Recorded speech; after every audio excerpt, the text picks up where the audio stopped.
Hello, everybody. Welcome, and thank you for coming to the 2022 Klinsky Lecture. I'm really delighted to introduce Secretary Julián Castro as our 2022 Stephen and Maureen Klinsky Professor of Practice for Leadership and Progress. Let's give Secretary Castro a big round.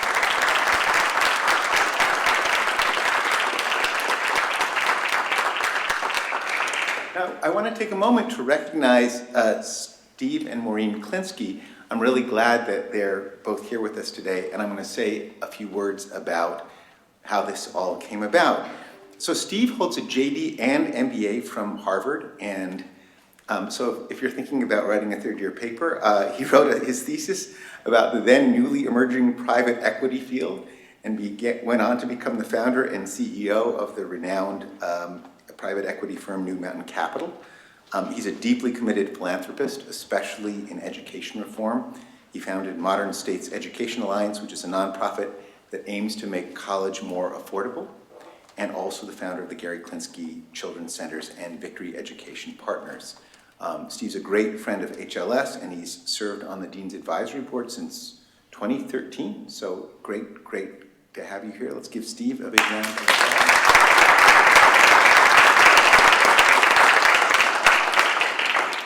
Maureen is a graduate of Cornell University. She spent 12 years on Wall Street before earning her MFA at Columbia. She is the best-selling novelist Maureen Sherry, and she's also a board member for nonprofits dedicated to public school transformation, financial literacy, and college affordability. Let's give Maureen a very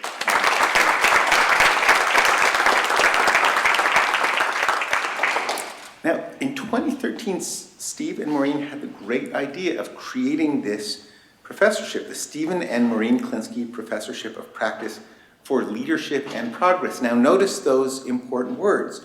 What it does is it enables us to bring leaders from a range of different professions and different areas to teach our students and share advice and broaden our perspectives. And the idea is to bring to our campus great minds and consequential people who might not otherwise be here. And so today, we are happy that Mayor, Secretary, Professor Castro is the 9th distinguished individual to hold the Klinsky Chair.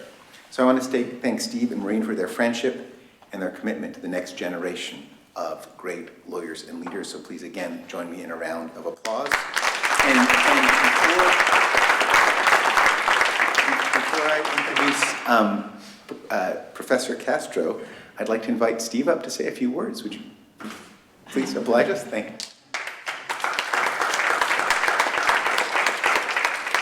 No, thank you. I was just telling the dean, I still remember when they used to get envelopes for admission, getting a thick envelope, which changed my life. I was incredibly surprised and happy about it. Thrilled to have gone to Harvard Law School. Even though my careers in business, law has kind of informed every major life and career decision I've had. It's been incredibly important. And I'm thrilled with my wife, Maureen, who is a great novelist, was a partner on Wall Street, great, my partner in all this stuff. The idea, again, is, you're such leaders in the law, but you can also use your lives and careers in all sorts of things. So we've had stem cell scientists come, could be anything. The law touches everything. The law educates kind of just how to have ethical, moral behavior in all sorts of fields. And so we're thrilled to have Mayor Castro and to be here. So thank you all very, very much.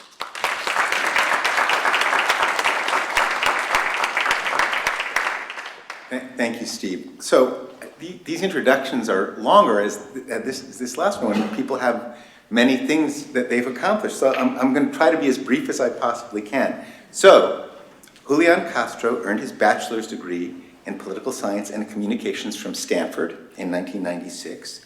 He then came to Harvard Law School the next year and graduated in 2000. After he graduated, he worked at Aiken Gump for several years before launching a practice in 2005 with his twin brother Joaquin, who is also a member of the class of 2000 from Harvard Law School.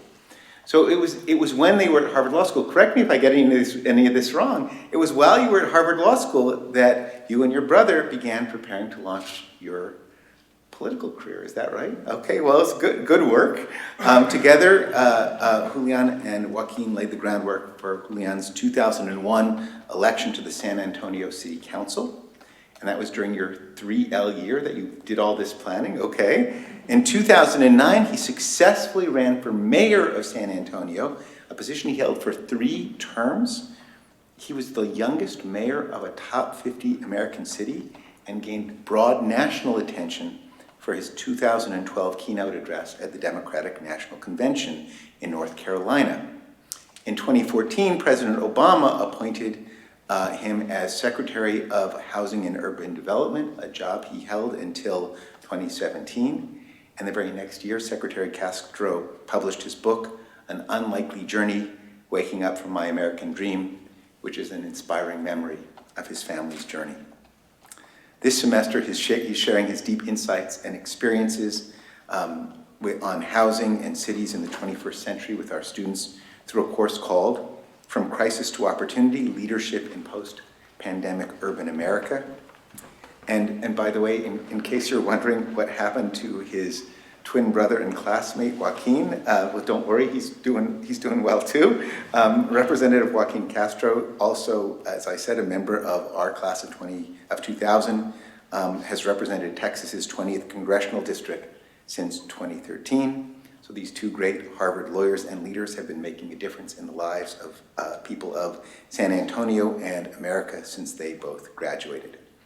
Secretary Castro, you've been a thoughtful and impactful public servant both at the local and federal level for many years, and we're really delighted to hear from you today about the many challenges and opportunities facing our cities in the wake of COVID-19. So without further delay, please join me in thanking and welcoming Julián Castro.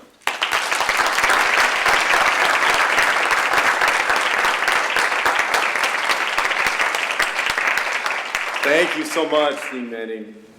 I certainly appreciate that introduction, and I especially appreciate that you didn't confuse me with my brother, Joaquin. 1 or 2 times, you can imagine, since we're twins, they have stated all of the credentials and then gotten to the end and said, please welcome Julián Castro. But more than anything else, Dean, thank you for your leadership at the law school and for the invitation to be a part of this in a small way, but meaningful way. I also want to recognize and thank Stephen and Maureen Klinsky for your generosity to the school and your leadership. It's been wonderful to get back to Harvard Law School 25 years after my brother Joaquin and I got here on August 31st, 1997. I still remember the first time that it snowed when we were here was Friday, November 14th, 1997. That was also the very first Shaw Hall Crawl party that we had. It's coming up, the 25-year anniversary, for those that are interested. I also remember a place that absolutely changed our lives and provided enormous knowledge and opportunity and the chance to study with people who we knew were going to go on to do great things and gave us confidence and inspiration, having grown up and come from the public schools of San Antonio. Steve, you mentioned getting that envelope of acceptance. I remember that and that feeling that your life was changing, and HLS certainly did do that for both of us. I'm happy to report after coming back this semester that the students here are sharper than ever. That the school is as lively as it ever has been, which is wonderful given the 2.5 years that we've just been through and them getting back after COVID. And that the food in the Hark is a little bit better than it used to be. So that's a good thing too. My remarks this evening are on building equitable cities in a post-pandemic America. And I want to start with a disclaimer and also a confession. The disclaimer is that it is debatable whether we are in a post-pandemic America. As many of you probably have pointed out already in your own mind when you saw the title of this lecture. We have 400 Americans that are still dying from COVID every day, over 3,000 daily hospitalizations due to COVID, and according to a CDC report from earlier this month, 24 million Americans are dealing with long COVID. And of those 24 million adults, 80% report that they have some difficulty doing a daily function in life. And so COVID is still very much with us. Whether we say that we're post-pandemic now or not, it's clear that we will go or have gone from pandemic to endemic, and that we're going to have to learn to deal with it in smart, thoughtful, constructive ways. And that goes for cities too. The confession is that I love cities. You know, when I was HUD secretary, I had the chance to visit over 100 cities, big and small, and to go visit barbecue joints in Kansas City and in North Carolina, to go to different cultural institutions, to hear concerts. When I was growing up in San Antonio, to get a sense of a place that I considered unique and enjoyed going to the public library. I love that cities are defined by their universities and knowledge, economy, and the opportunities that they present for an array of different career fields. And so you can imagine that among all of the strife that we were feeling at the beginning of the pandemic in March of 2020 and in the months following that, I was dismayed to read that the conventional wisdom said that cities were dead or dying. One headline from Politico Europe was entitled, "The Death of the City." And we could imagine at the time why that was the case. I mean, who wanted to be in a densely crowded area with the threat of the coronavirus? It's a fact that we did see a higher percentage of people move from densely crowded areas in 2020 than we had seen in the several years before then. So much of what makes cities special and lively, the arts, for instance, performances, were shut down. Sporting events were not happening as the NBA and other leagues called off their games. And with the possibility of remote work, for many people, why in the world would they want to be in the middle of a downtown or even in their residential neighborhood versus out in Montana or in Sedona, Arizona, or somewhere else that's picturesque and beautiful and a nice place to be? And so, not only during those few months at the beginning of the pandemic, but in the couple of years after that, in many ways, these have been the toughest years for cities. On top of those challenges, we saw challenges related to tax revenue that dried up. Probably the hardest hit industry was the hospitality industry. So many cities rely on that revenue to perform basic functions. Sales tax revenue, other types of revenue that hit hard the coffers of cities that had trouble delivering basic services.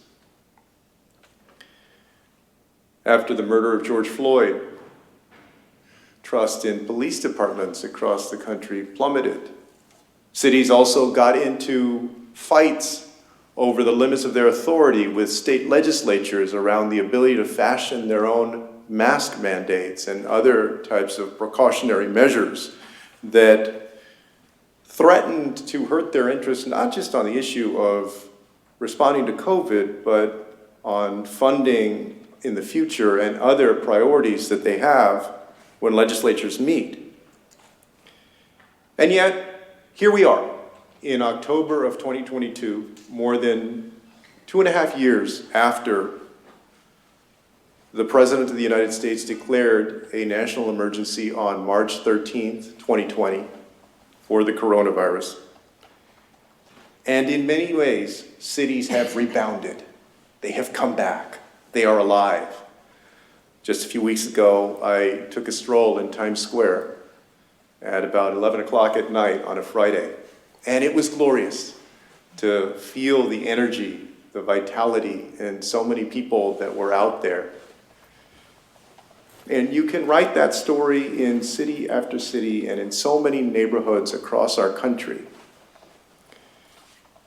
I'm convinced that In the years to come, cities can come back even stronger. And by stronger, I mean more equitable, as places where every person, no matter who you are, your background, all residents are able to have real, meaningful opportunity and mobility in the city. And I believe that that's what we need as a nation, because America's cities weren't working for too many Americans before this pandemic. For example, for years, the National Low-Income Housing Coalition has reported that somebody working minimum wage full-time could not afford a 2-bedroom apartment in any county in the United States if we define affordability by spending up to 1/3 of their income on rent. Recently, that same group found that only in 7% of counties could they afford the rent on a 1-bedroom apartment. In 2015, the Washington Post did an analysis of the life expectancy of Americans by the zip code that they lived in.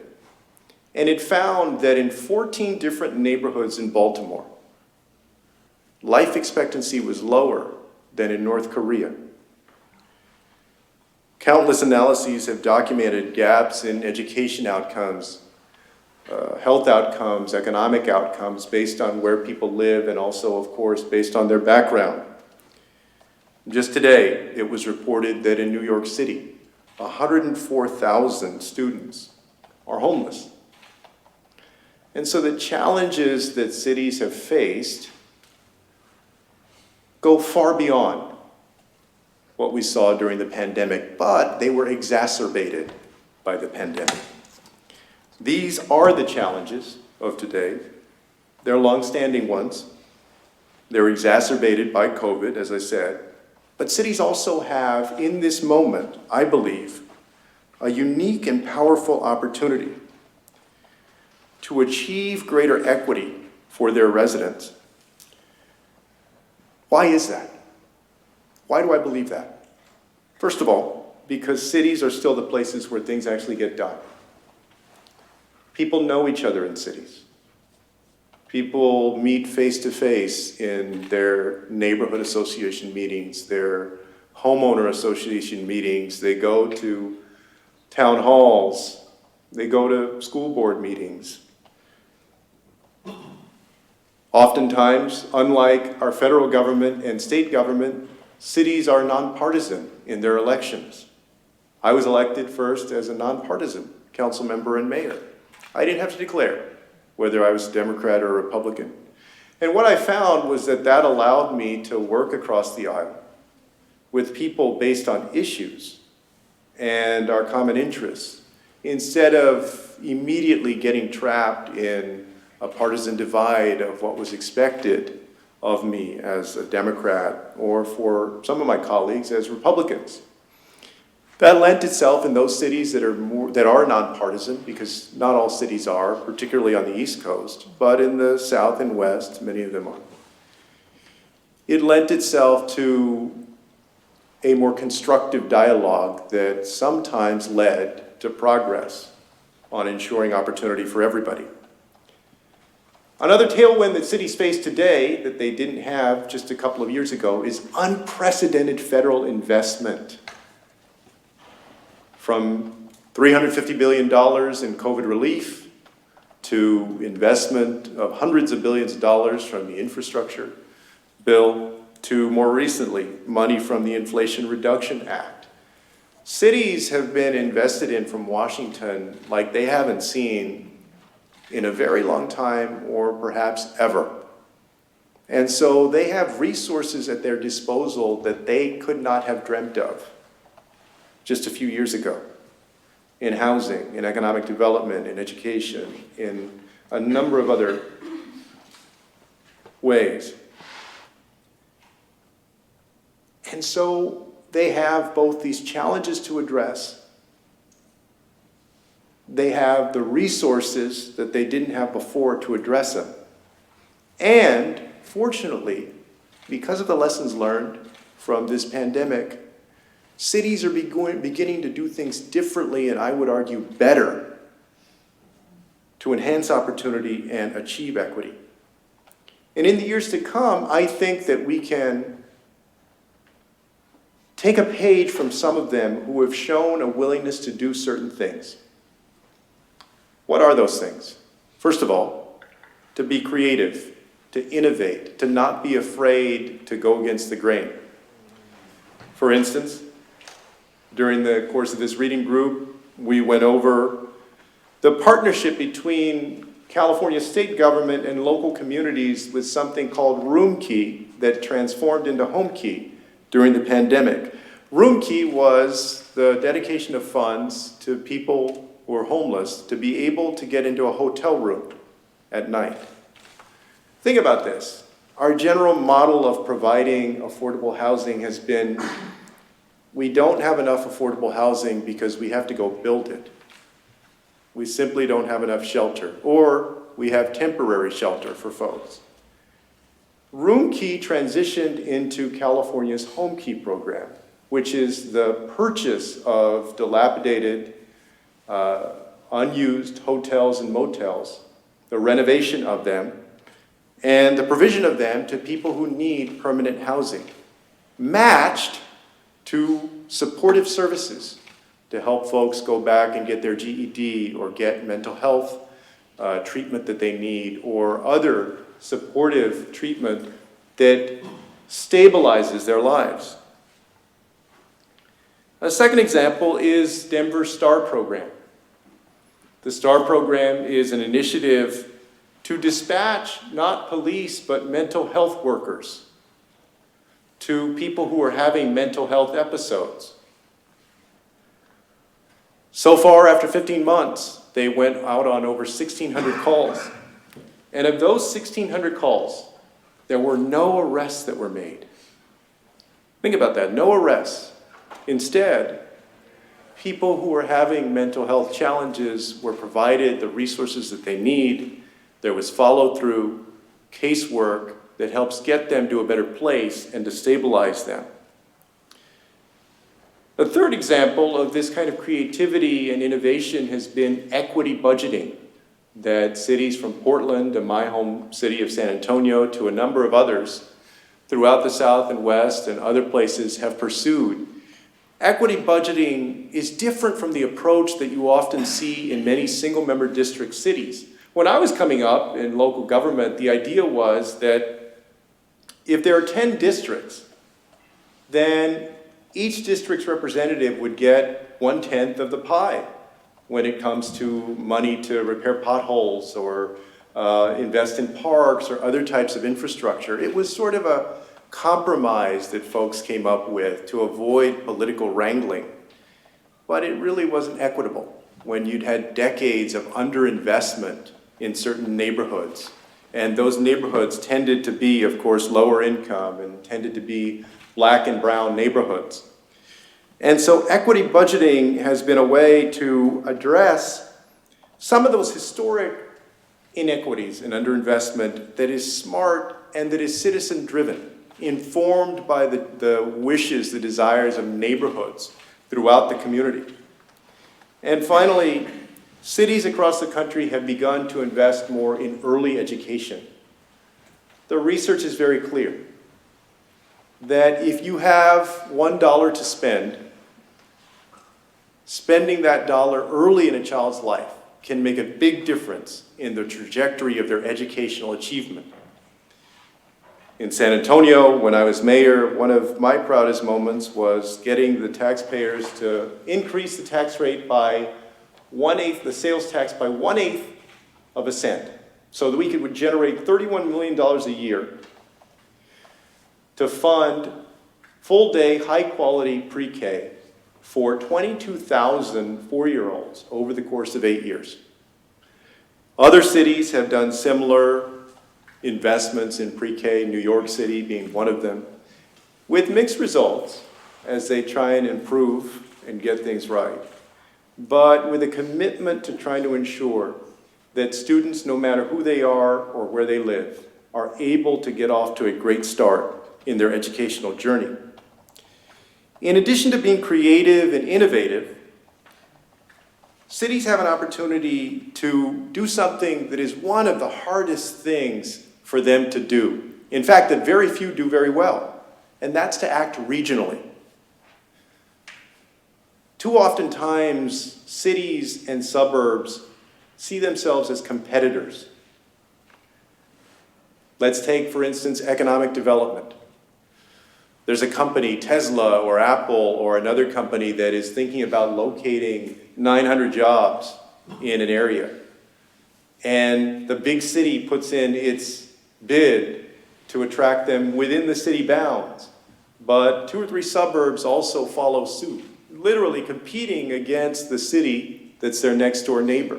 This is the traditional model that is followed. Cities don't often act regionally. At the same time, when it comes to providing affordable housing, for instance, or addressing transit needs, too often times suburbs have not seen themselves as a part of the solution. They have tried to keep that at bay.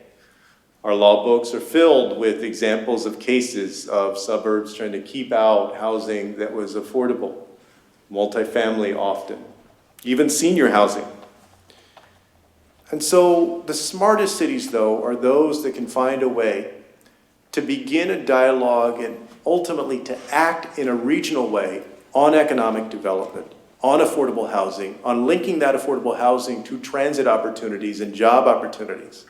Because those regional economies are stronger than any single city's economy, and regional solutions are more likely to be successful. The flip side of this is what happens when one city acts in a way that may provide to some a compelling solution for it, but creates a problem for cities around it. Cities, for instance, that block out any type of multifamily housing, that embrace exclusionary zoning, that create more pressure in the area for other cities to have to bear the responsibility for creating those opportunities.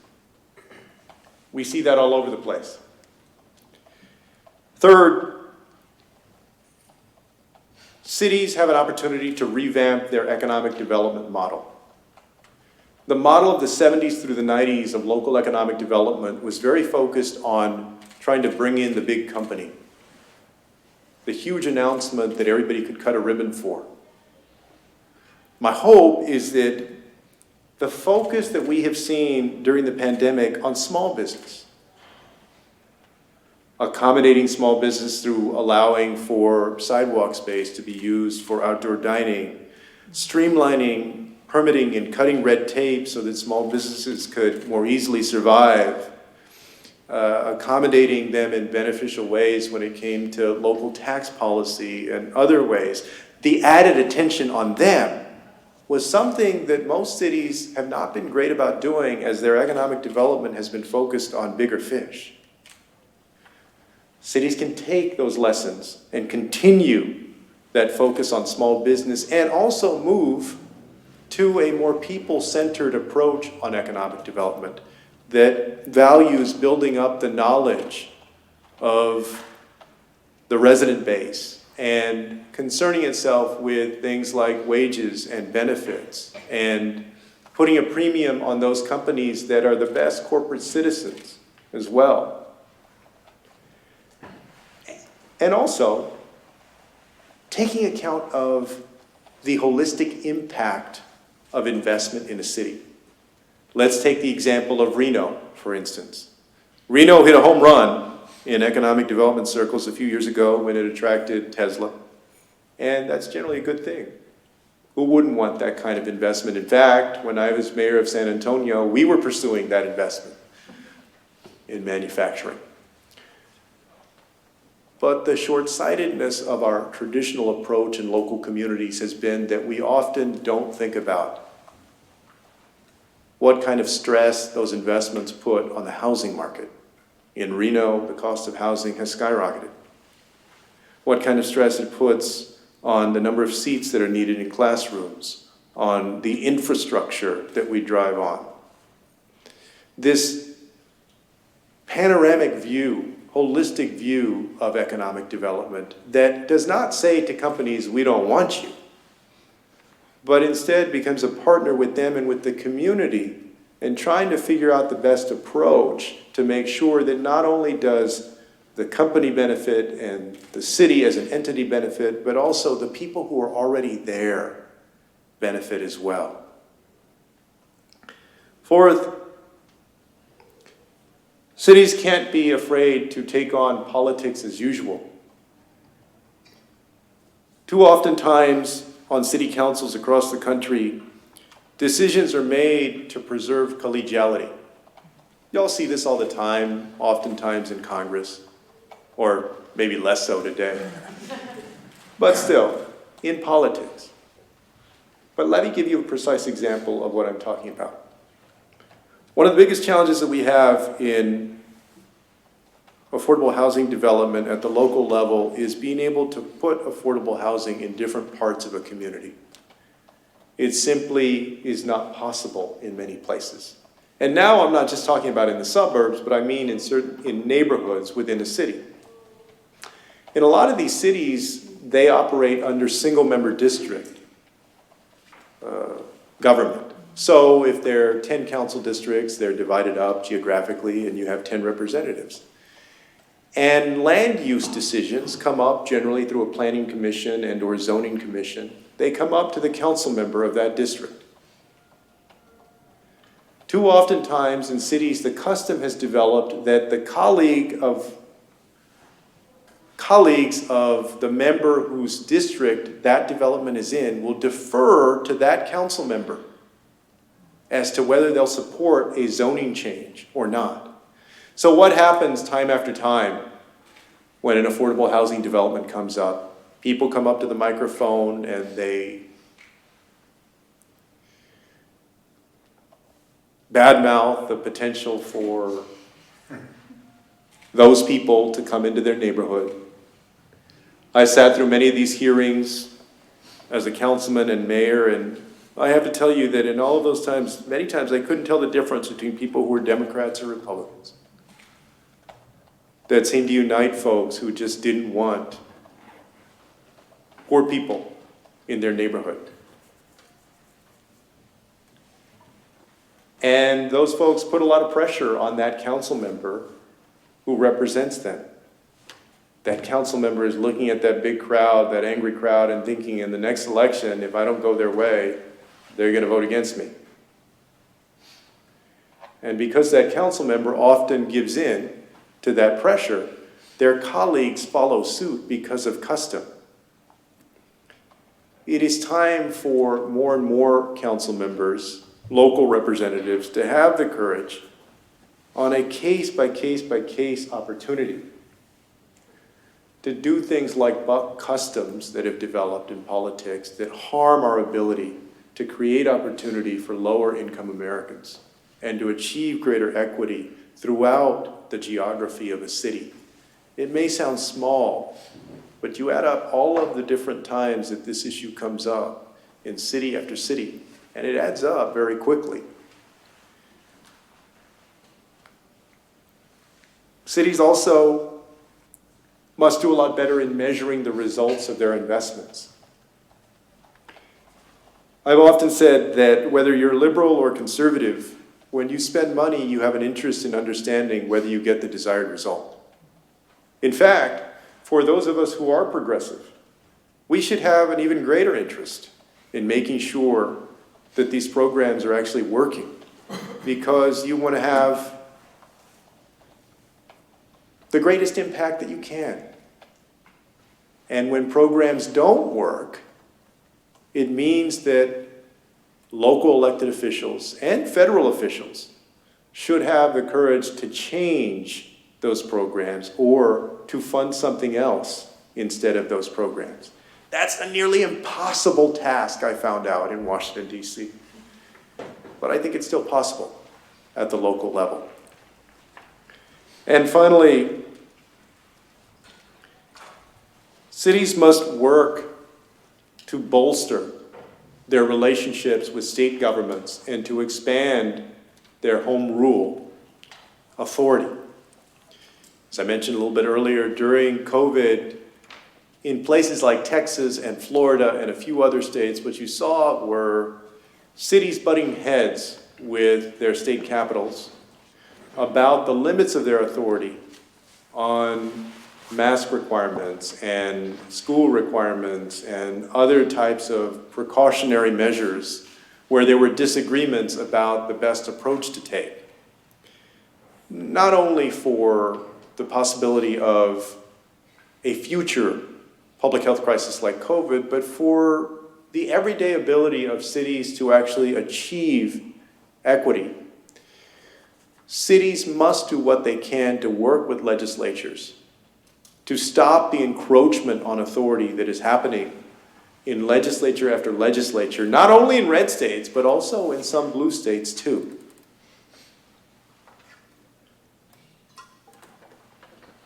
As an aside,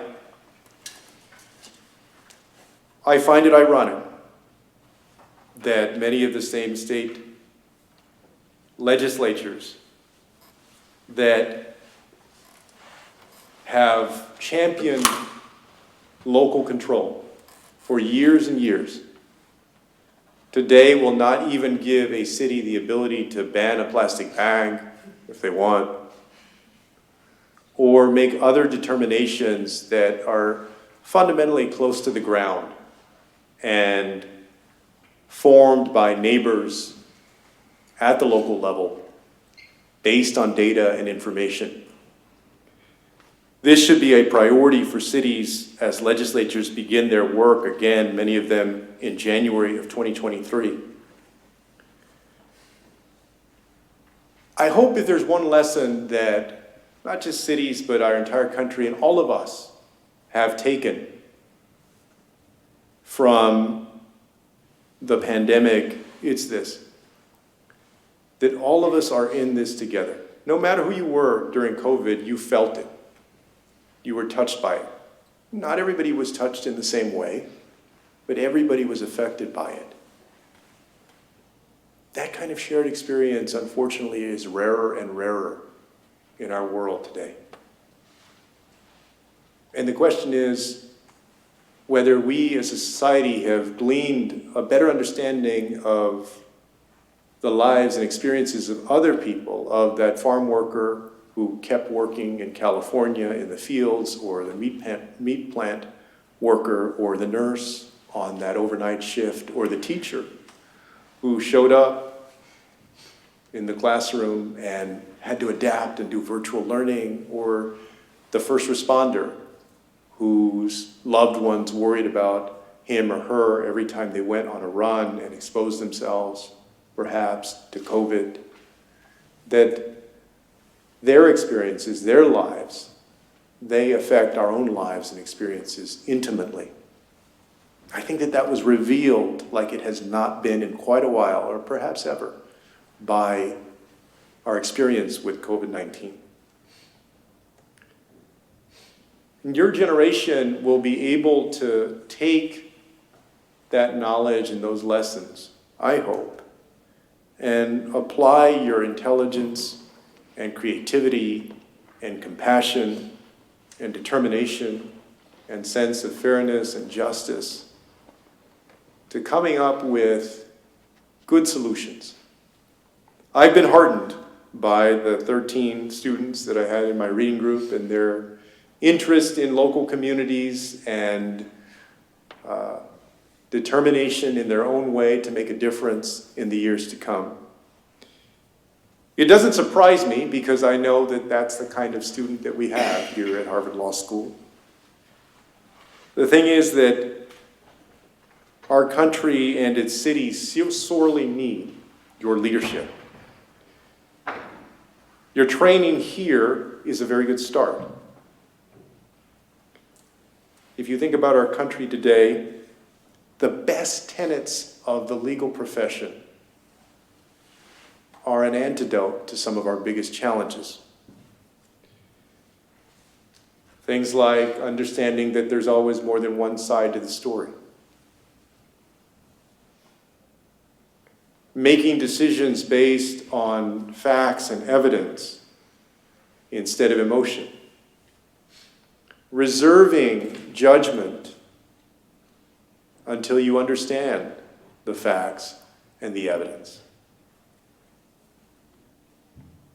My hope for you, the students, is that you will get to apply all of that and your own personal talents to helping America's cities to become stronger and more equitable and places of wonderful opportunity. I remember getting here to Harvard Law School and studying the case of SAISD versus Rodriguez. Some of y'all may remember that case from first year con law. It was a case that was born in San Antonio, Texas, in my hometown, in two of the school districts that my brother Joaquin and I attended and that my father taught in. In 1973, the Supreme Court ruled that the lawsuit that was brought by several parents in those school districts did not bring a successful claim of a violation of the Equal Protection Clause, even though Texas's system of school financing at the time tended to benefit property-rich areas over property-poor areas, and these districts were in property-poor areas. But for me, studying that case and studying it here, and hearing the analysis and reflecting on the fact that my brother and I, despite starting out in those school districts, were here, gave me hope that if we commit ourselves to use our talent to ensure that others have the kind of opportunity that we have, and my hope is that you'll channel that in your own communities, your own cities, that we can help bring about a country that is fairer, that is more just, that is more equitable, and that has more moments where folks of every different walk of life get to open up that envelope and have that wonderful moment and share in the beauty of this country fully. Thank you very much.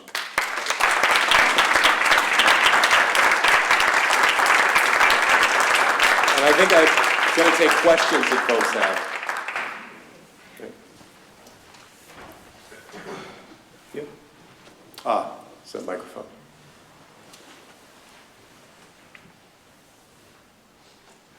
Hello, thank you for coming to speak with us. First of all, I'm Julián, also Julián in some circles, so we have that in common. My question is about urban sprawl, and specifically the way that the U.S. has built its cities over time. How do you think that cities now can go about ameliorating all of the negative consequences that urban sprawl has had on the environment and on people's health? Do you think the solution is public transportation? And then if so, what do we do about the really exorbitant costs of those projects and the way that they've gotten very, very expensive, particularly in the U.S.? Well, it's good to meet you. I like your first name. I think in Spanish they call that tocayo, somebody that has your same first name, or at least in Mexican-American culture. You ask a great question, and it's a question that a lot of communities are grappling with. Communities have an opportunity, local communities have an opportunity to address this in a number of different ways. You mentioned one of them, which is expansion of mass transit. People often think of that in terms of, the New York subway system, or even something like DART in Dallas, or MARTA in Atlanta, or San Francisco's BART, the Bay Area system. More and more cities are also doing things like bus rapid transit with dedicated lanes, right? That is less expensive, but also environmentally beneficial compared to having a whole bunch of cars that are on the road and stuff. To me, one of the most interesting questions, given the new reality that we're living in after COVID, is you don't have the same number of people going into the office. You have more people who are doing remote working. And when you talk to folks in these law firms or these companies, a lot of them are struggling just to get people there 3 days a week. People don't even want to go back 3 days a week. So this presents an opportunity to really reset, right? and perhaps to see the trajectory of emissions in these communities go down. Now, how can cities take advantage of that, with smart policies that capitalize on it? Mass transit, I still think that there's a value in investing in the urban core of cities. These urban cores have to be places where people of different income levels can afford to live, because a lot of downtowns have just become completely unaffordable to people. Up the road from San Antonio and Austin is a great example of that. And also, cities can continue to lead by example, in their own, the measures that they take with their vehicle fleet and other policies that they enact to reduce emissions, because cities are often big organizations themselves with thousands and thousands of employees and a large footprint. So all of those things and more are possible. And I think with the resources that they're getting from Washington, they're going to have the opportunity to do some of these things, whether it's on transit or these other measures. Thank you.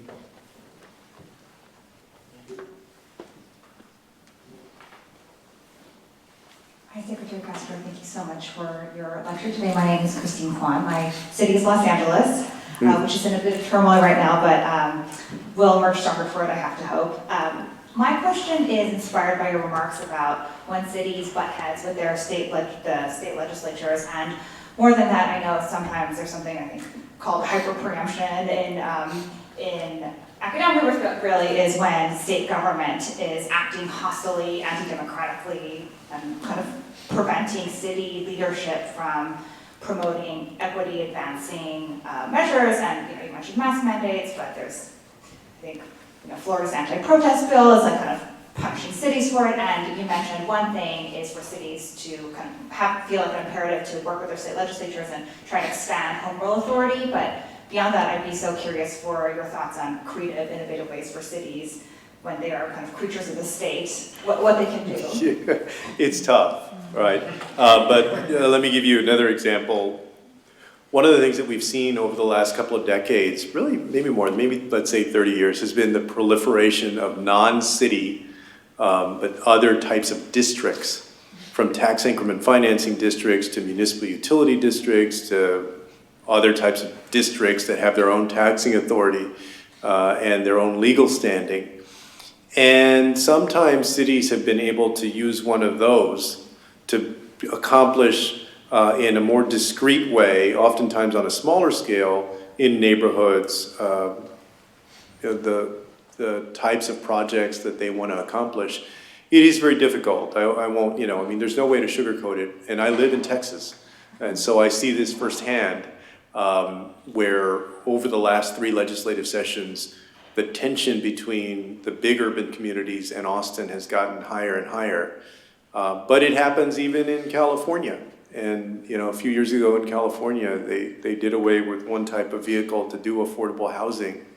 And I know that some of the cities there have butt heads with a governor from time to time. That's why, in my remarks, I stressed being prepared, and cities lobby just like anybody else, right? Cities have their lobbyists up in Sacramento or Austin, and they have to get more savvy and more intentional about pressing on the legislature to try and get what they want and do the deal making that happens and the compromising that happens. I hope if it's in the service of noble aims. And oftentimes in these cities, you have leadership that I think is going in the right direction, compared a lot of times to the state government, especially in some of these states. Good evening. Thank you for coming to talk with us. I'm Bobby Stroop, native of Fort Worth, Texas. So Yeah, all right. There you go. I actually had a similar topic of what we're talking about this evening come up in my property class with Professor Mann today. And that's in regards to some of the dismantling of exclusionary zones, as you were discussing. And my question is, how can governments work empathetically with homeowners who are concerned about the value of the biggest investment of their life, while also meeting the needs of a growing community? That is a great question. And, you know, one of the things that we did when I was at HUD was called this Prosperity Playbook. And the idea behind the Prosperity Playbook was there were 5 metro areas that we partnered with. One of them was the Twin Cities area. And the idea was to try and get the big cities to work with their suburbs better. And I know your question was about exclusionary zoning, which can be just within the city, but I'll get to why I bring this up. In one of the conversations, town halls that we had for it, there was a suburb there that said they had started engaging in basically a program to reach out to residents about affordable housing. Basically tried to provide information to debunk some of the myths that people often have. Because a lot of it is, like, because I agree with you, look, everybody's gonna be concerned about what's right next to their home, right? I mean, that's not bad, I'd be concerned if you weren't concerned about what's next to what you live, where you live, right? But then too often times that turns into, you know, beliefs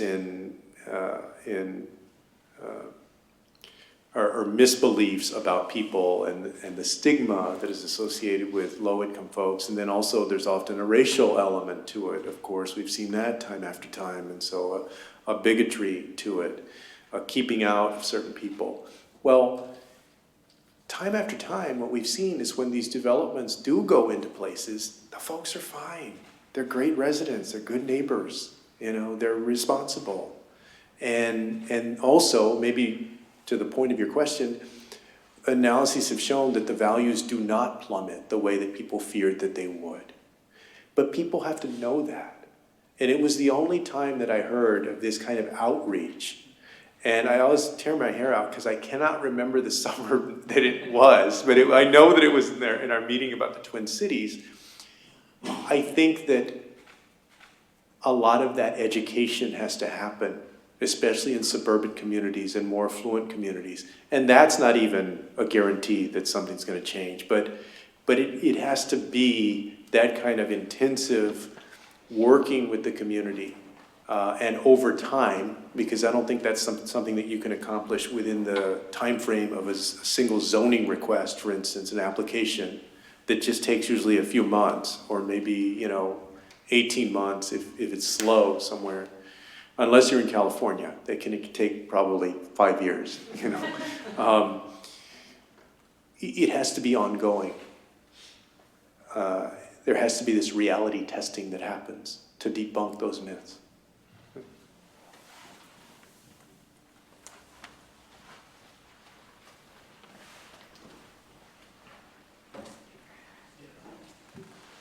Yeah, thanks so much for your talk, Secretary Castro. I was just going to ask about the general question of how you deal with wealthy landlords buying up lots of property in the city and how to, take care of that. Like, how do you deal with the needs of the residents when that's happening in the city?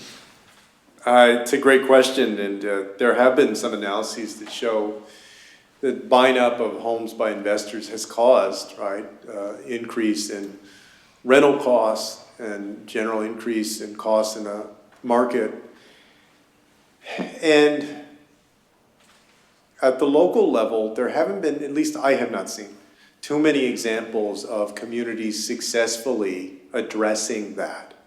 We've seen them start to address issues like people using their property for Airbnb, right? Different cities have taken cracks at that because that can have an impact as well. There was a city, I want to say, was it in South Carolina, that was written up about that has tried to implement an ordinance that requires a property holder to have held the property for a year or so before, I don't think it was before you could literally sell it, but there's some sort of penalty that's associated with it that incentivizes or disincentivizes investors going in and buying out properties wholesale. Some of this will also go up and down with the market, right? I mean, you're going to see peaks and valleys of that.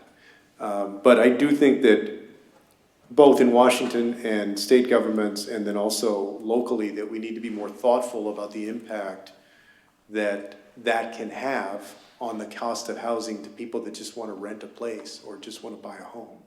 You know, we can't be satisfied saying this is the new dynamic and that's it, because it's become super unaffordable for people, and it has to be addressed.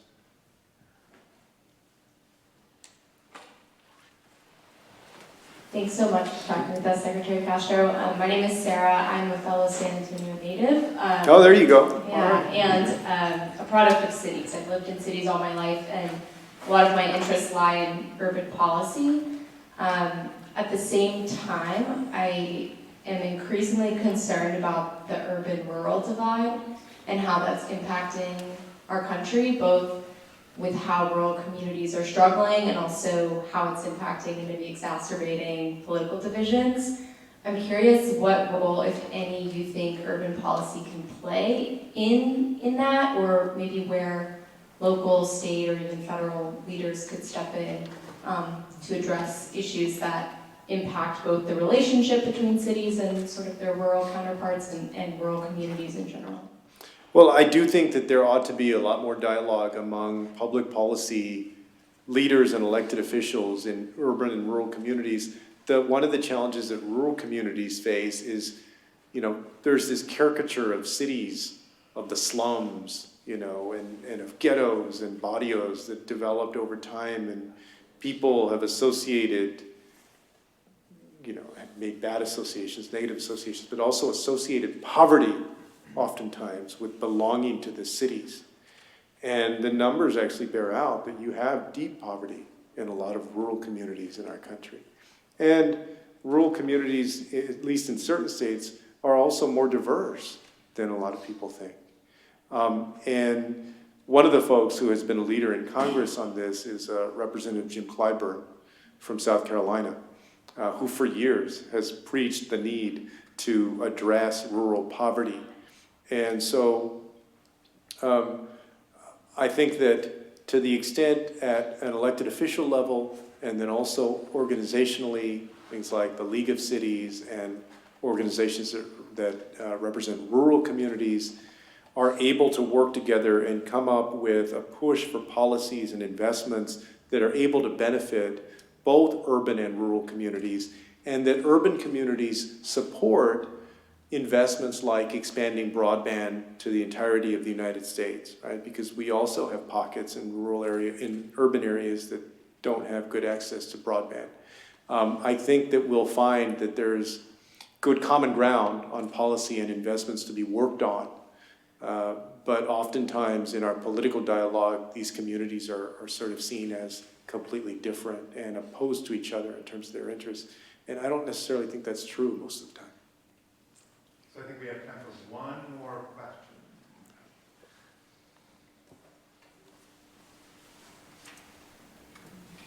Thank you so much for being with us today. My name is Justin Edwards. I'm from Louisiana. And I wanted to ask, you know, in the topic of equity, a lot of the funds that have come out from the federal government the last few years have, there have been tremendous in terms of what they could mean for cities. But I have a concern that because of some of the restrictions and the timing around it, a lot of cities, which may, you know, small and mid-sized cities, which, you know, struggle with capacity as far as economic community development, may be disincentivized to be intentional and maybe use that money to further equity. Maybe just get the money out the door, spend it or lose it. I'm curious, what are your thoughts on that, and if you think there's any guardrails that are left after the Trump administration kind of gutted a lot of the, you know, affirmative furthering fair housing policies, things like that. Yeah, thanks for the question. This is a huge problem, capacity. And it's at the state level and even in big cities. I mean, a good reference point for this was the $47 billion in rental assistance during COVID. A lot of that money was not spent. Just today, I think it was the Washington Post had an article up with a graphic about the billions of dollars that school districts still have not spent on COVID relief dollars. And of course they want to, right? I mean, everybody would hope that they're getting resources to the children and to residents that need it. But the fact is, you still have a lack of capacity in a lot of places. You have red tape in a lot of places, there's hoops that people have to jump through that take a lot of time. And so one of the things that I think is necessary is to invest in that infrastructure and that capacity. Right? The way that a lot of the legacy investments or programs work for HUD and for, I think, HHS and others, the Department of Transportation and probably USDA, is that if you're a city under 50,000 people, right, then your funds often go to what's called a balance of state account. So the state actually administers those grants instead of the city directly, because the idea is the city itself is so small that it doesn't have the personnel, it doesn't have the expertise to administer it. Well, ideally, we would work on building up the capacity, not only of those, cities of 25,000, but of 100,000 person cities, all the way up, and also improve the offices in those state governments that do the balance of state funding, because in some states, there's frankly a capacity issue there, too. The problem if we don't do that is that people don't get resources that need resources, like what happened with that rental assistance money. And also, to my mind, if I am arguing on the other side of this, if I were, a super conservative and didn't want to spend the money, you actually have a decent argument. Like, look at all this money that was put out there, and it hasn't even been spent. Now, we know that we can fix that and that it will be spent, and there's value in the investment, but it leaves us too open and vulnerable to an easy challenge. And those challenges to this kind of funding are made all the time in Washington, D.C. and other places. Let's thank Secretary Castro. Thanks a lot, y'all. Thank you.